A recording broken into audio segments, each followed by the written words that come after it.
Hello friends, my name is Shivam from DevOps Schools and I will help you to enable your learning process in various technologies of DevOps, artificial intelligence, machine learning, big data and many more.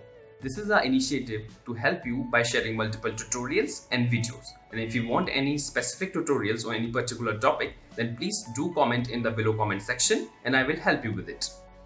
Also, please subscribe to our premium services on YouTube, which will give you access to more content and videos to enhance your knowledge about all these topics.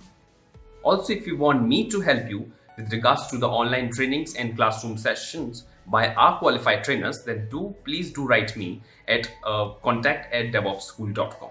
Thank you.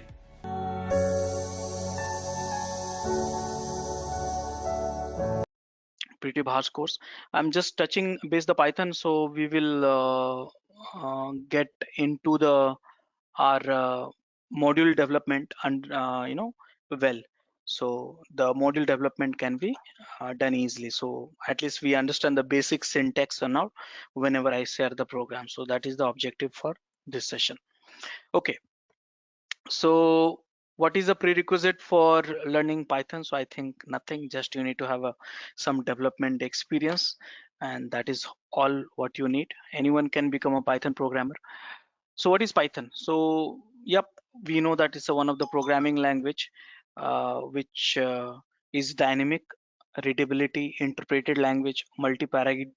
So it has so many benefits. One of the most important benefit is like this is the programming language which we are using for almost any domain, actually multi-paradigm. That means you can use for the system coding, I mean system programming, you can use for the scripting, you can use for the writing a software also, you can use for the any software which can be domain in terms of system administration, any applications development, or artificial intelligence, machine learnings, IoT, and all stuff like that. You can use it. So yes, this is one of the high-level programming language. Now, if you look at the history and evolution of this programming language, it started from the 1991, and since then we have so many releases. Right now, the release which we are talking about is Python 3.0, which got released in 2008, and we are using till now to 3.0. Uh, some of the major software which has been developed using the Python, you can see that on top. In 1999, Star Wars: The Phantom Menace got developed in Python. Red Hat Anaconda, the one software got developed in Python. Blender 2.26 got developed in Python. Google App Engine also started supporting the Python. So many places where we got this stuff done. So why we should care about the Python? Because of the only one reason. In these sessions, we are using this uh, module development, which is you know uh, for our Ansible, but typically you can see that Python is a like a kind of programming language which can be used throughout different domains. So see that Stack Overflow popularity, the figure diagram in terms of Python. uh, Here if you see that PYPL, which published the report in 2017, Python was second popular language after the Java. So look at the popularity again. If you look at the Java, which is not growing too fast, which got staggered somewhere, but popularity of Python has grown too much. If you look at the Stack Overflow. Now IE, this is the rating which is done by IE Spectrum. The Python was the first programming language. In terms of TIOB, Python was fifth one. So yeah, overall Python is again amazing programming languages. You can use for the automation, science, desktop programming, Android, web development, machine learnings, anywhere you can use that. Now use Python for what? So these are the popular software which you see that and which you're using, out of which we are using Ansible today in this session. But if you look at this using the Python, we have a framework, web framework, which is like Django, Pyramid, Bottle, Tornado, Flask, Web2 py. Again, some GUI development tools also, you can see that tkinter, PyJobject, PyQt, PySite, Kiwi, Wix, Python. Scientific and numeric tools, SciPy is very popular, Panda is very popular, IPython. Software development, BuildBot, you can use it for it. Track, Roundup, system administration, the one which I've taught you already, Ansible. Salt is also developed in Python. OpenStack, which is you can create your AWS private cloud, that also you can uh, set it up for the Python. So it's developed in Python. So yeah, so many programming, so many software has been used, which is using, has been developed using Python. So Python is very things. Now, what are the basic difference if you start getting into the programming with a Java and Python? You look at this. If you want to just print the hello world, in Python just print hello world, that's all. In Java you have to write almost 5 to 6 line, and again curly braces and this that and all. And Java is a strongly typed language, okay, strongly typed language, whereas a Python is a loosely typed language. Loosely typed, anyone would like to comment on it? What is a strongly typed and what is a loosely typed language? What is this?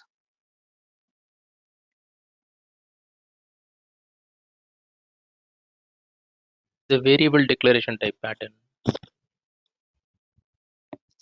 Yes, I mean, strongly typed language means even you are, let's say, defining some variables, and the variables, if it is having, you know, let's say character you want to define, then we have a int, char, and all stuff like that.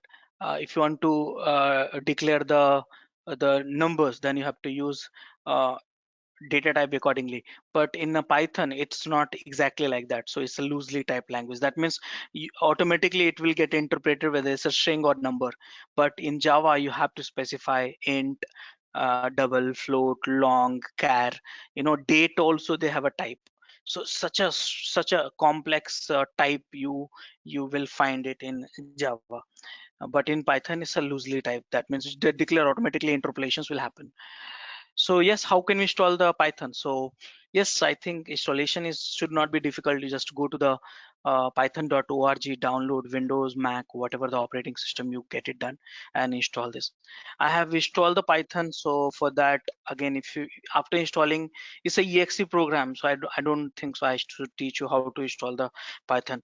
But if you see here, uh, now Python is installed here. So many options you have here. Got hanged, yeah. CLS, so Python -v, just 3.9.5. So these are this is the version which I'm having. If you see that all this thing, import, all these are the packages which are getting imported in the default uh, Python. So core packages typically we call it. Okay, so control chat. Okay, so this is the Python installation. So you can install, that should not be a problem. Now typically in Windows we use the either Choco, or we use one more tool which we use in Windows. I forgot that suddenly it's got out of my mind. See, in Visual Studio, what is the default package manager? I completely forgot just now. Just a second. Choco Clet versus Windows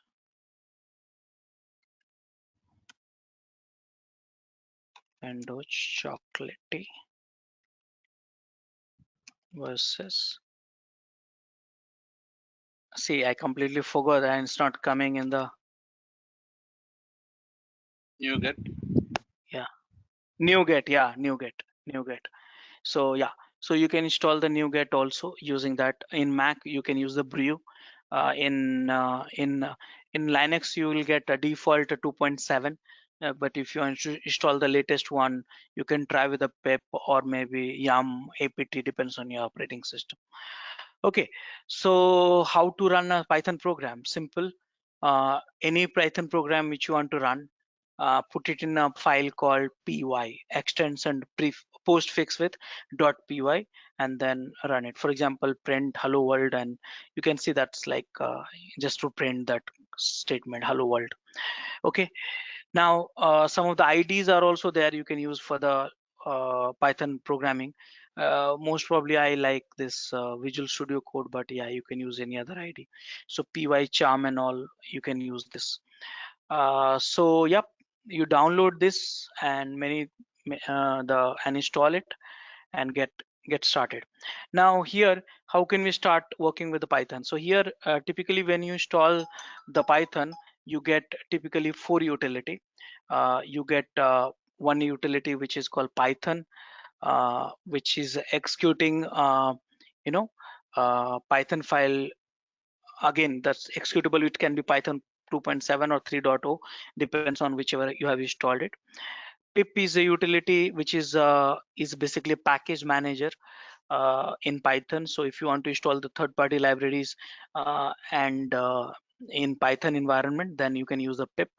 IPython is basically a robust interactive shell, so you can call that and you can run any quick program and run and then see the output and all. So yep, that's there. So this is the version which we are trying to 3.6. Okay, so yep, let's know a little bit more about the pip. So what happens when you run any commands? Let's say you have a packages, thousands of packages has been developed by different people, that we call it the third party libraries. So these third party libraries are located at some place, and that we call it a PYPI. That's a place where you get the that's a website where you get all the libraries. Now is something like Ansible, Ansible Galaxy, which you have experienced. Just a second, guys. Give me 2 seconds.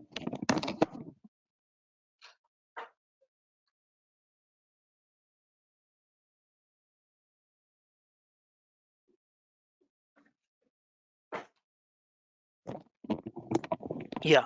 So it's like Ansible Galaxy. So PYPI is the place, is a repository, not repository, registry basically, where we get the hell lot of packages.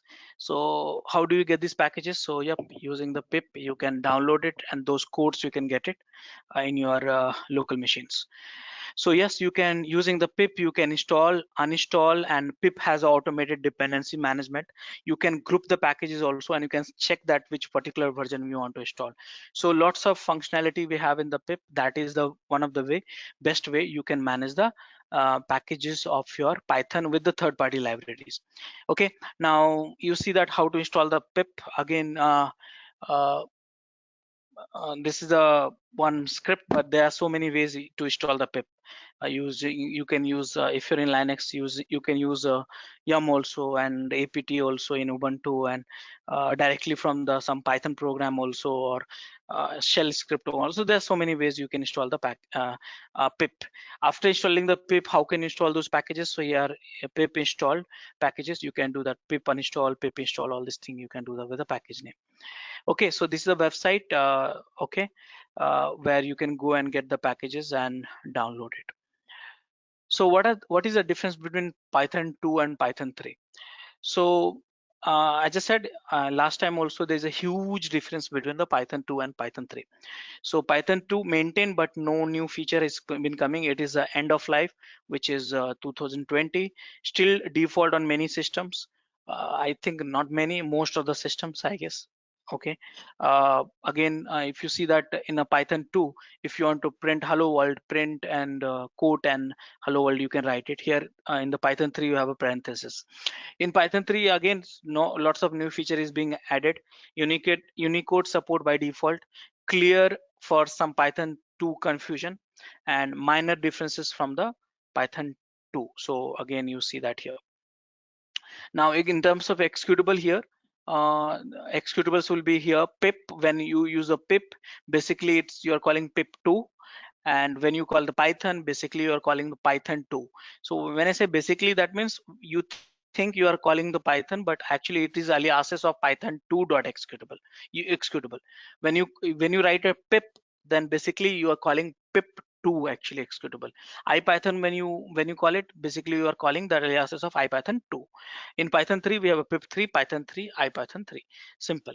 And if you want to install anything with the Python 3, pip3, install IPython or whatever it is, you can work on like that.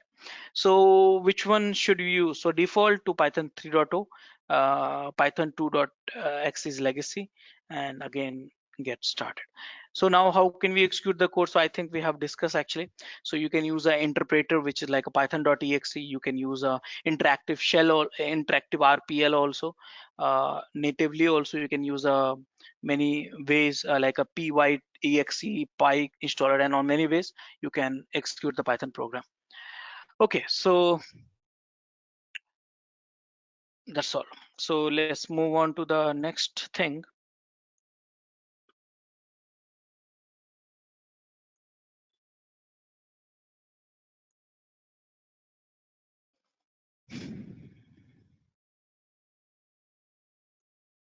Okay, so now let's understand the types, conditions, looping operators, and exceptions. So here, types in Python. So if you look at this, every programming language has a variables. In Ansible also we have gone through this session. Now one thing which you see, one thing you will notice, basically the Python, the variable types and the data types, and Ansible variable types, is you somehow you see that similarity. So here you have a Python data types in numeric, dictionary, boolean, set, sequence type, which is like three more we have. So here in a numeric you have an integer, float, and complex number. In a dictionary, again it's a dictionary, you know that combination of key and value. Boolean means true and false, and set, and then sequence type, which can be string, tuple, and list. So these are the things which we have in the Python data types. Now here these also you can divide into the mutable and immutable actually. So immutable data types, which is number, string, and tuples. Mutable data types means list, dictionary, set. So what is the difference between mutable and immutable? So mutable data types basically are data types in Python where the value assigned to a variable can be changed. So here you can change the list here, list values, dictionary values, and set values. Immutable, where the data types in Python where the values assigned to a variable cannot be changed. So something like a number, string, and tuples. So these are things you cannot change. Okay, again look at this here, primitive and non-primitive. What does that mean? So here remember in Python we had a release 2 and 3. So primitive means the data type which has got brought back from the initial version, like integer, uh, string, boolean, and float, which has come from the since the inception of the Python. Non-primitive means this got added recently, like list, arrays, files, tuples, and set. So it's a non-primitive. It has not come from the uh, initially, but over the period of time in the Python 2 and 3 it got added. Okay, now it's a complete picture of the data structure, data type. What are the data type you can declare in the Python? So here you have a primitive, non-primitive. So in primitive we have an integer, float, string, and boolean that has got introduced in the Python 1. Now after that, over the period of time, you got a non-primitive, which is like array, you got list, you got list, also various kind of list you got it. Again, when I say list, then you have to discuss about the data structure. So list, again you have a linear list, non-linear list, take, queues, graphs, and trees in terms of non-linear. Tuple you have, dictionary you have, set you have, files you have. So these are the types of it. So now how do you represent that? How do we represent? So not everything we should worrying about it, because we are not getting the software programming, we are getting the system programming. So how do we represent? So typically when you want to represent that, some of the data types when it comes to the numbers. So you see that here in front of you, numbers like 1 2 3 4. This is a way, it's just a way you automatically, because I told you it's a loosely typed programming language, so you just specify and automatically it will interpolate. So numbers you can specify in that, string you can specify in the single quote and double quote. Okay, both the way you can specify. That's a hexa values. List you can specify in a curly braces, so you can do that. Dictionary you can specify, sorry, list you can specify in the square bracket. A dictionary you can specify in the curly braces. So you see here, dictionary food spam test yum, means food is a key, spam is a value, test is a key, yum is a value. List here you see that how many elements you have. Any idea? Can you please tell me how many elements we have this in this list in this example?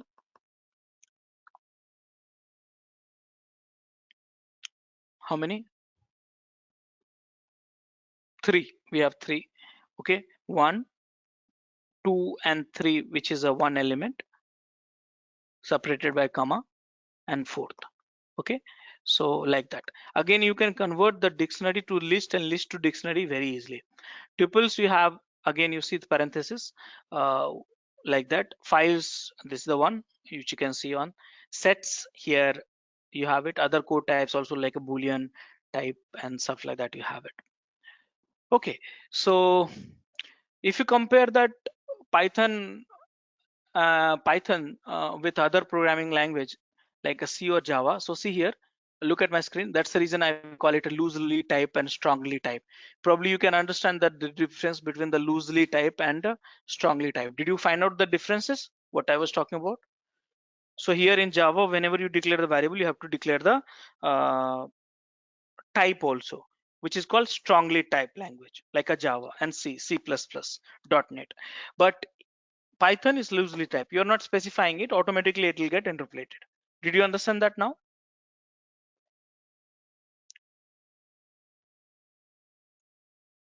Yeah, guys. Yeah. So here answer is equal to 22, which automatically it has been taken into the integer number, and name is equal to string. So like that.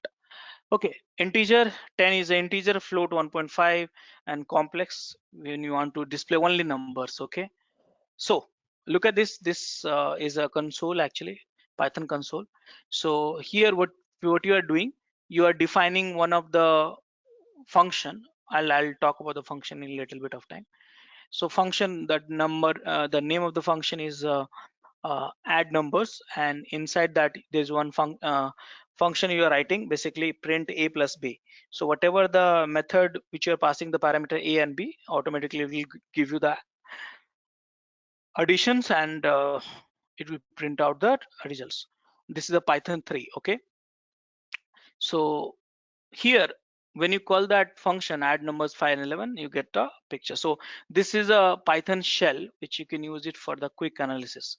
Again, see here, if you pass the add numbers 5 and something, again, so number and text, both of these you can type it. So see here, there's nowhere we see saying like a is equal to number, b is equal to string, or b has to be numbers. There's no, so this is called loosely type.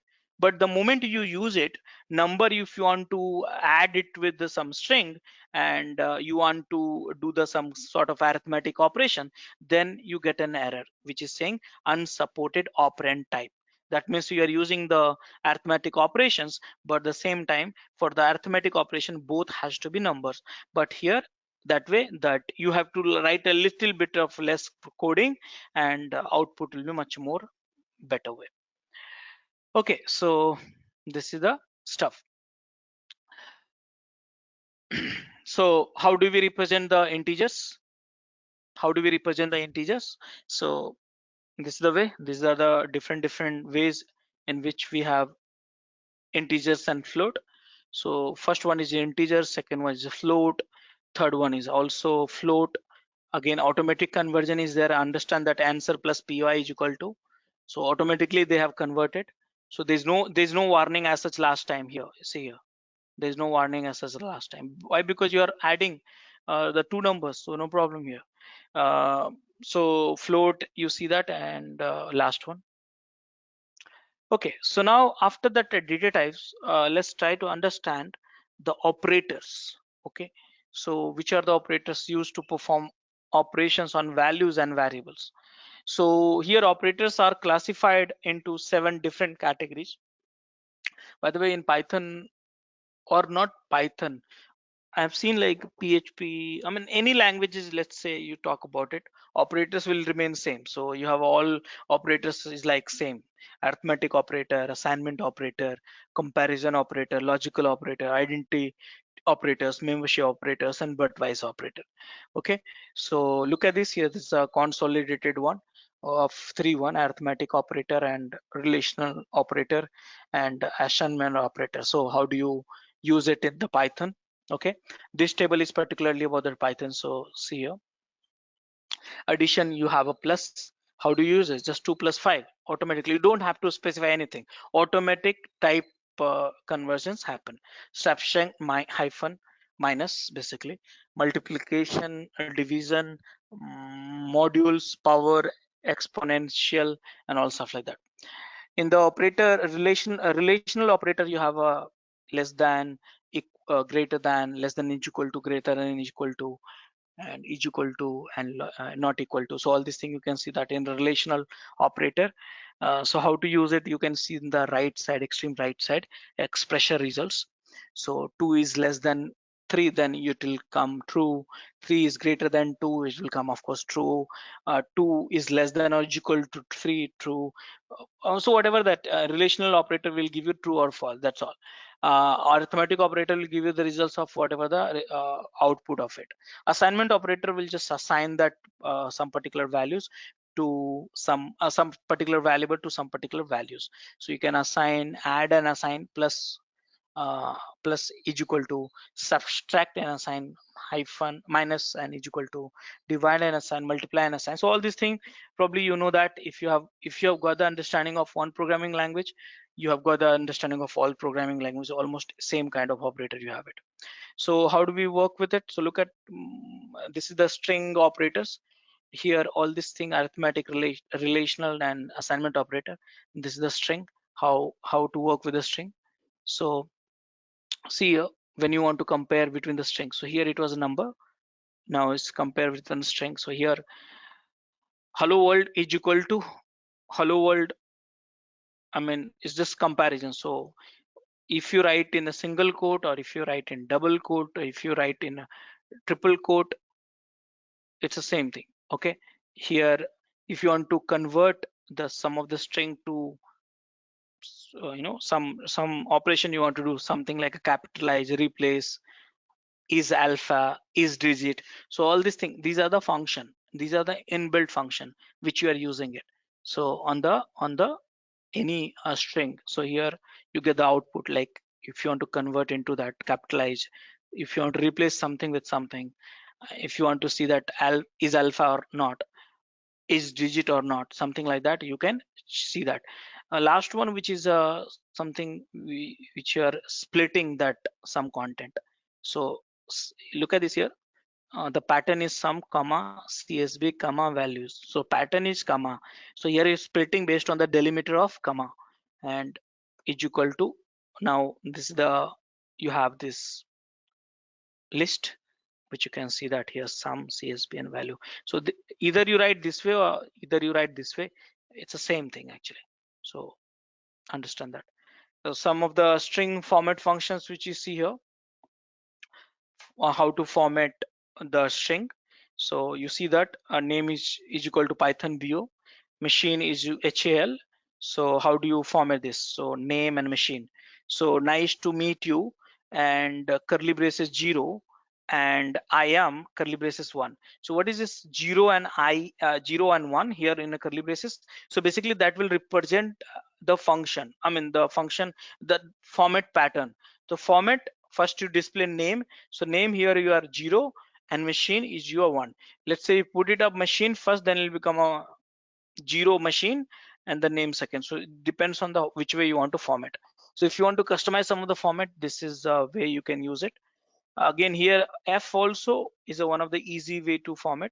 So here you can directly call the variable F and put the name over there, and machine, put the machine over there. So this is the way you can call the functions, I mean variables inside your function. So it's up to you. To watch our complete session, enroll for our premium membership.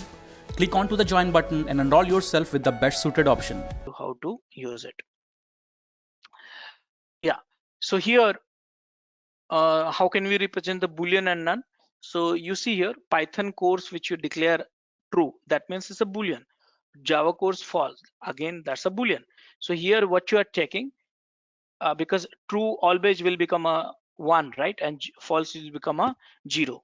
So here you are checking int Python course is equal to 1. So if it is true or not, int Java course is equal to 0 or not, something like that. String Python course is equal to see here, when you say int, then it will print the integer value of that variable. Mind it here. So what is the value of integer value of Python course? 1. The integer value of Java course 0.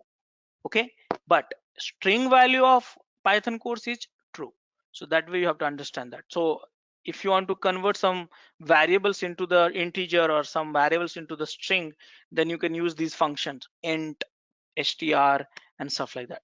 Okay, so this is the way you can do the operations on the booleans. Okay, list. So list which is the after this list is a sequence of values similar to an array in other programming language but more versatile. The values in a list are called items and sometimes elements. The important properties of Python list are as follow. So list are ordered basically. So in the Python you have a list are ordered list. Remember the order of items inserted. Again you can access by the index, like starting with a 0 1 2 something like that. So accessed by index. So item in the list can be accessed using an index. List can contain any sort of object. Again, yeah, so list can contain any sort of object. It can be numbers, it can be string, it can be tuples, it can be even other list also, which I showed you in the previous slides actually. List are changeable, it's a mutable, that means you can change it. So you can change a list in place and add a new item and delete or update existing item. So these are the things you can do that. Look at this here, this is the one list. On top you have a list. List is equal to 0 1 2 3 4 5. That's a way you declare the list. Now what are the elements you have here? Element means member or element, whatever you want to call it. So 0 1 2 3 4 5. Now so when you want to print the first value of your list, first element of your list, then your index value will become a 0. Then 0 1 2. So here don't get confused the value. So list and bracket, the 0 basically is the index value. So always in the list we always start with the 0, whatever the value irrespective of the values. So here when you say 0, it will print 0 1 1 2 2 3 3 3 4. Now if you see here in the right side, what you are printing basically list 0 and colon.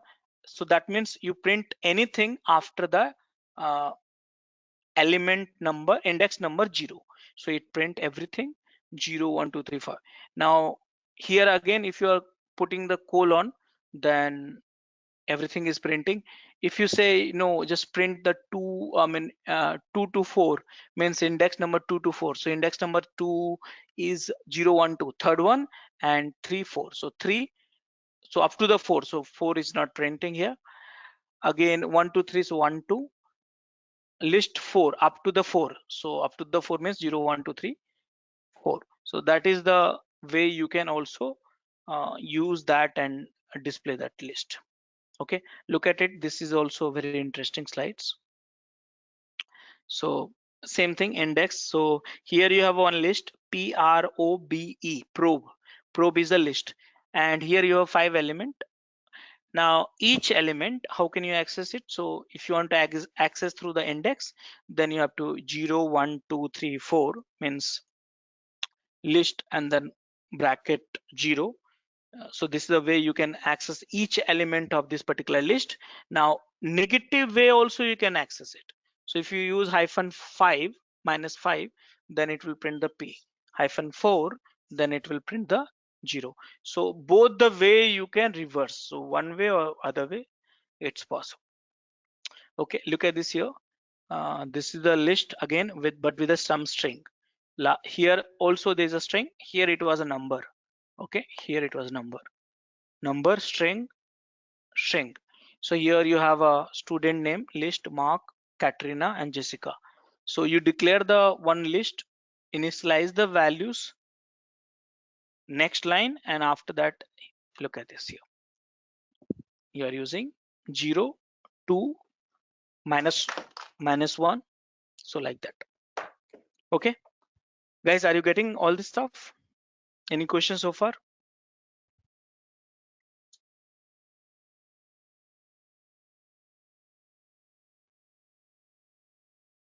Any questions, guys?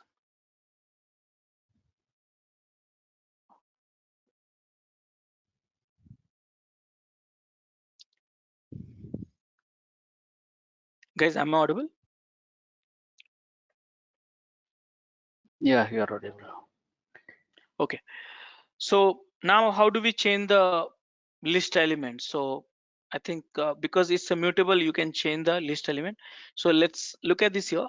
Student names Mark, Katrina, Jessica.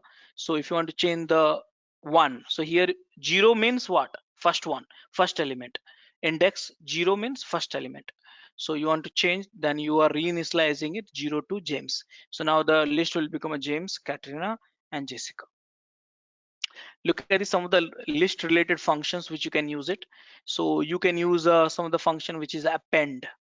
Okay, so if you want to add to the end of that list, you want to add a new element. Okay, so here you see here you are look at the second line. Okay, you are saying 3. What does that mean? 3 means basically you are adding Homer to the list. So here if you try to do this one, so no can do. So here this way you should not do that. So rather than you should try student underscore names dot append Homer. So that will add to the end of that list. Again, so that way the student names will have a 4 element: Mark, Katrina, Jessica, and Homer. Now if you want to see that whether Mark is in Mark is the element, whether it is in the list of student names or not. So how can you check it? So you say Mark in a student name. If it is equal to true, then Mark is still there. So it's like this. You can also try length of the elements using the length function of the list.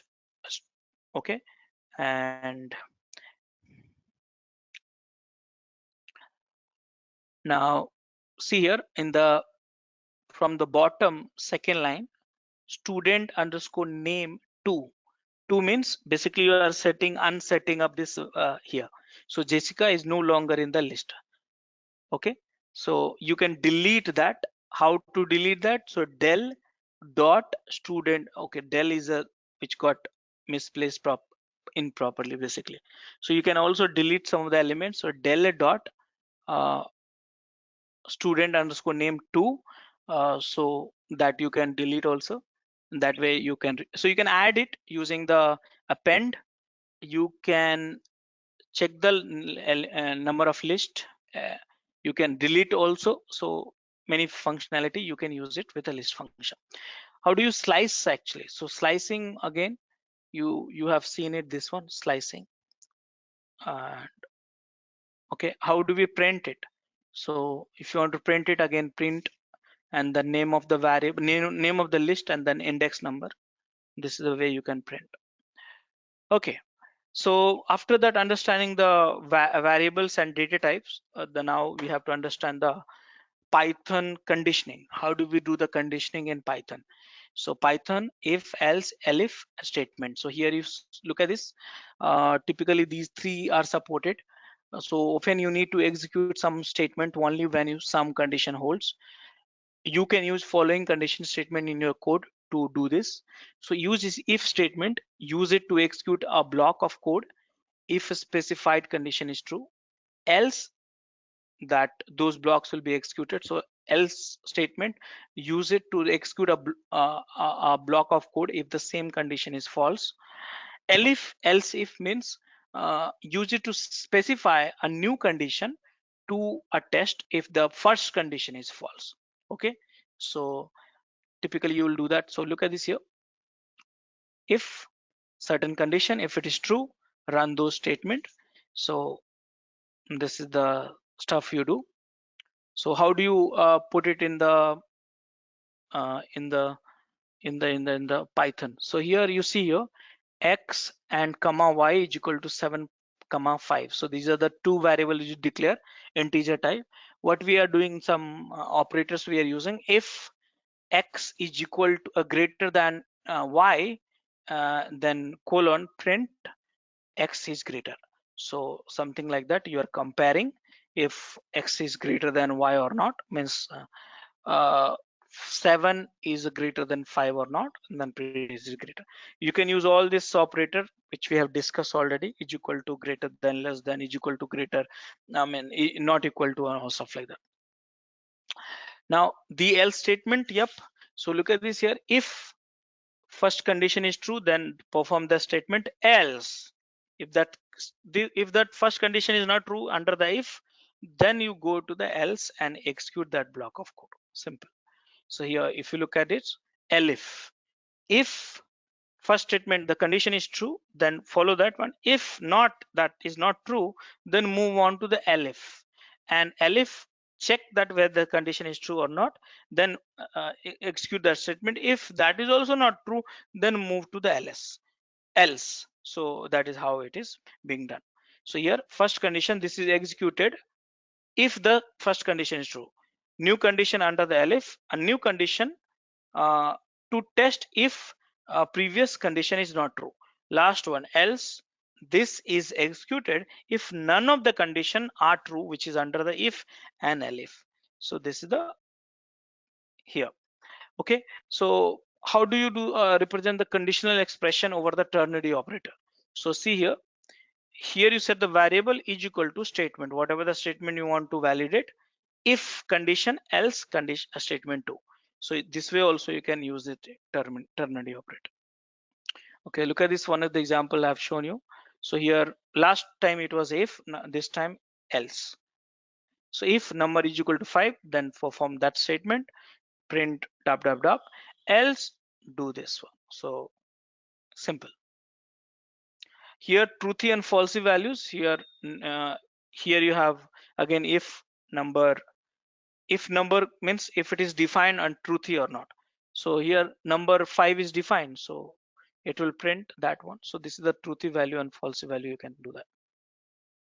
Okay, this is the boolean and null. So here you can check that the value variables which is set is like a Python course is equal to true. It's a boolean variable.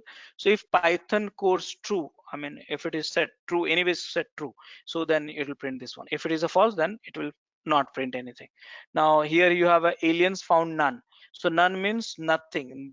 There's no set here. So if alien founds which is set none anyways, so that print this will not execute. So that will not get executed. Understand that. Not if also, you see the one of the scenarios here. So if you have seen that, right? If earlier it was number is equal to 5, but not is equal to 5, that also you can try. So here first way you can try not if, that is the first sign, and second statement you see if not also it will be, this will not be executed. So this is the one way to present on top, second way to present in the down. You can try that one also. Multiple if condition. So yeah, here you have multiple if condition, and here you see two, it's like a truth table. Okay, so if number is equal to 3 and Python course means number is equal to 3 means if the number is equal to 3, that will return true or false. So here in this case it will return true, and Python course which is declared or not variables, so it's a declared true, is saying true, is a boolean, so that means it will execute. But here if number is equal to 70 which is true in real, no, it will return false. Or mind it, Python course is declared, actually is declared true. So here you have a false or true. You know that false or true in the true table, it will return true. So this will also execute it. Okay, now ternary if statement. So here you have bigger print, set the bigger if age equal to b, else smaller. So this is also you can use it for the statement. Now looping. So how do you do that loop? So while loop is one of the ways to go ahead. So here while some condition statement, else some conditions, some statement, and stuff like that. So look at the example here. While x is less than 10, so that means as long as the x is less than 10, keep running it. So here you have a print count is equal to is the whatever this curly braces 0 and then format. So you're trying to format x, so you will print here x is equal to 0. So 1, it will first print 0, then 1, continuously till 9 it will print. Okay, and here you see the next statement, you are appending added by 1 all the time.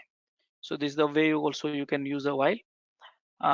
For loop is also there. I think for loop is very popular, and in every languages we have used it. So here you have a for loop. So for variable in iteratable, do some statement, else the statement and stuff like that. So look at the example here. For name variable in student name is a list, name is a variable, student name is a list, and print student name is, and the format name, what curly braces 1 means whatever the values of name you are getting, you'll be printing over there. So like that. This is another example of for other code. This is a smaller one, this is a bigger one. So look at this variable I is equal to 0, I is less than sum array dot length, and I plus plus var element and console log on. Now how do you define the function? So yeah, when you define the function in Python, basically you do using the def and the name of the function and whatever the argument is supported, and then all the statement, and every function should return some values after that all the statement which you perform. So here you see name is the function name, arguments, it can be a list of values passed to the function, the statement whatever the code you want to perform, and then end of it, it should return value, end function call, and send data back to the program. So look at this here. No, this is not a function, this is an infinite loop. So while true, always you want to run something. So while true means it will keep running if number is equal to 22, break and print hello world, hello world, hello world, till that number will become a 42. So it's like that. This is the dictionary, you can present the dictionary also. So here you have a student is a dictionary, and you have a 3 element you can say, and the name is a key, mark is a value.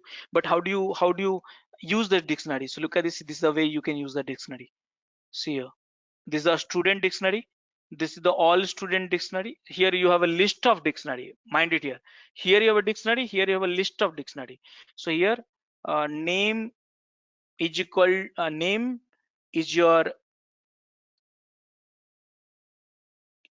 name is a name colon mark is a key, and student id and dab dab dab 151 is a value. So in the key itself you have a again variable and value. So this is a list of dictionary. Okay, how do you access the dictionary basically? So here, yeah, dictionary name and the name of your key, and it will get you the values of that particular value. Now if you have a list of dictionary, then you can try something like look at the 4th line. Okay, so it will return that one. If you want to add some here, you can add it and delete also, that is done. There are other types all in Python also, like a complex, long, byte array, tuple, set, Trojan set, and all stuff like that also there. Okay, so now one last topic which we have here is classes I want to teach you. So because class we are needed in the modules development. Okay, So now what is a class? So as we know, like Python is a programming language, object oriented programming language. So here we have a classes also. So all the concept of OOPS which you have studied, it will get applied here also, like inheritance, encapsulations, you know, all this stuff, polymorphism, class, object, all this thing. So here again in Python also you create a class and you can initialize that class and you get as many objects, and by changing the parameter you can modify the properties of the class, so you can get it done. So that's a concept of the class. So here you see car is a class, and you can get as many as many objects, actually different properties of car, which can be Mercedes, BMW, Audi and all. Look at this here. So here girls is a class, okay, but you can get a different kind of girls. Boy is a class, again you can get a different of class, different properties and stuff like that. So yes, this is the pattern. Now see here, uh, this is a good image actually. So here you have a class, okay, look at this, and class you have a few properties, which is like age, color, sex. And when you instantiate a different class, which is here right now, it's a student actually. So name, age, color, sex, and some behavior like eating, drinking, running. So that's the student class. Now you change the variable and then you get a different object. So that is a concept. Again, it's the same thing, you get a different object when you initialize this. Look at this dog also. Again, dog is a class. Again, different kind of dog by changing the properties. So this again, animal is a class. You get a different kind of animal as a property. So now the question is, what is a class? So here you can declare the class in Python, and you can declare the certain variables, some certain properties into that class, and which you can, while calling it, you can modify that, depends on that. So let's define a class basically. So how do you define a class? So here you define the class student colon, and that's way you define the class. And how do you create an object? Create an object means creating an instance of the student class. So when you say the class student is a class, so when you want to create an object, you just call student is equal to student class. Here look at this um, I mean student, which is in caps. So you're calling that class name. So this is how you call the class. You create objects instance of the class and get it done. So now, yeah, OOPS concept, we have again many things here: constructor, polymorphism, encapsulation, inheritance, and all stuff like that. So right now I'm not discussing those stuff, but yeah, I'll give you some of the programs here. Look at this here. This is the way to declare the class. In this program, you have a class called Geek for Geeks, and here Geeks for Geeks, we are declaring the variable geek, and after that there is a function. Okay, so function is init function. So wherever you declare this function, uh, you define that what should be run automatically. So init, and you are doing some more things here. There's a one more function, print geek, and you're printing the self.geek. Now end of it, you see here, you declare the instance. So you're creating an object of this class. Object is equal to geek for geeks, and basically you are calling that object dot print geek, which is the function which is declared in the class. You are seeking the output. So this is the simple skeleton to define a class. Again, if you want to understand a little bit more complicated ones, so look at this here. Here you have a class additions. Here three variable first, second, and answer. Now there's one function, there's one first function which you have init. So now what is init basically? So understand that what happens whenever you instantiate the class. Okay, so something has to be initialized initially. Okay, so object is initialized using init function. So whatever you declare in init function will be initialized. But when you say hyphen hyphen new hyphen hyphen dot dot dot, which you can see on the green boxes, which will be created using that function. So you want to initialize or you want to create it. So it depends on you. So typically we want to initialize in the class, so we use init. So that's the reason here you have init and self.geek is equal to geek for self, and again you're printing that in a method, calling it that self.geek, and then using that.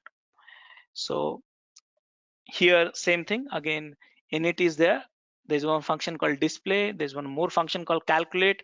Now you created an object is equal to addition, pass the parameter 1000 and 2000. So addition is a class name. Okay, so you create an object. Which object? Your object name is obj object. Now object because it is instance of addition, so you can call all the functionality. So object dot calculate, which is a function inside addition, and then whatever you pass that value 1000 and 2000 will be taken care.